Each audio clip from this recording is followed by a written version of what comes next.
My name is Paul Francis, CEO, co-founder of KIGT. We are in a transition right now in terms of energy and societal change and meeting climate change. And we are here now because generations before weren't designing for the future. I've been at this since the 90s, right? And if you look back in 30 years, we failed. We did not meet the moment. In those 30 years, we released more carbon dioxide globally than humanity has since the beginning of humanity. And that is going to have a cost.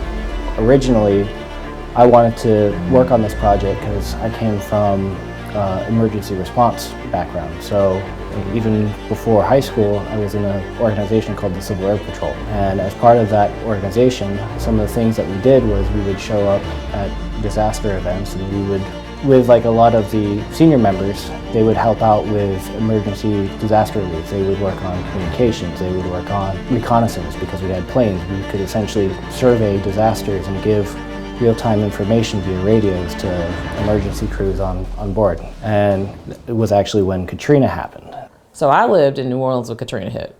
Lived on the third story of a building on St. Charles Avenue. I didn't have flooding. I lost the roof and caught the water for the building. But most of the city did have flooding, and I was back in the city in 8 days, but the city didn't have power returned for 27 days in some areas. So when I went back into the city and I moved back in, it was an exciting thing when the grocery store Rouse's, which again never had any flooding, had no roof damage, when we got local butter in. Not margarine, when you got butter, it was like, oh my God, we have butter now. Nobody thinks that that's a big thing, but it was like, oh, freshness. I had this idea almost 7 years ago about up and down the state, we have a lot of people who had EV vehicles, and what I saw was an opportunity for access to like fresh, healthy food when people are traveling up and down the state, but I wanted to do something sort of like new and cool. And so I reached out to the people at KIGT. We said, hey, let's use this model that we see with AM/PM mini markets. Why can't it be KIGT only?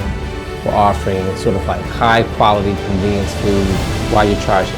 So I think it was a simple, easy thing that we can do, that we can provide, and now it's grown into something bigger. We are in a transition right now in terms of energy and societal change and meeting climate change. And we are here now because generations before weren't designing for the future. Essentially, we weren't doing things sustainably. KIGT is designing for the future. We are designing for sustainability. We're thinking about our children's 7 generations. We're doing it now. And we happen to be doing it through green infrastructure, smart grids, and transportation. If it saves one life, right? In terms of having a battery backup, say like at a hospital, be an hour, right? But if all you have is one car and you didn't have that hour before, that's one extra hour you didn't have if you didn't have that car there. And if everybody has it, right, instead of one car, it's 20 cars or 30 cars, an hour a car. So however many cars you have, right, that's however many hours you got in that place. 24 hours is the difference between, for a lot of people, staying alive and dying. Imagine a world every morning you wake up and you have a full tank. Then when you leave work, you have a full tank. Then after you leave happy hour or the grocery store, you still have a full tank. And then when you come home at night, that same car provides the power for you and your family and friends to enjoy at home. That's the future. That's what we do at KIGT.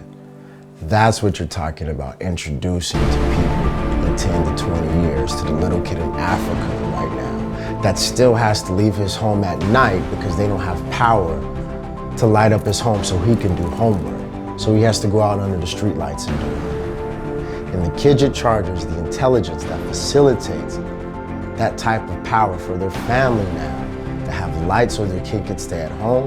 But more than that, once you have power, you have access to Wi-Fi, to information. Now you're talking about giving billions of people equity and access to ideas, to exchanging information, to growing, to developing. Without that level of access here in America to information, we would not develop in the way we are now. We would not have the team and the diversity and KIGT that we have now. So what we're doing here in the United States is the template to take globally to emerging markets, but more so to continents, to underserved people that have not been paid attention to for decades and decades and decades. So giving billions and billions of kids on that continent access to power and information and energy, that's the future in 10 years.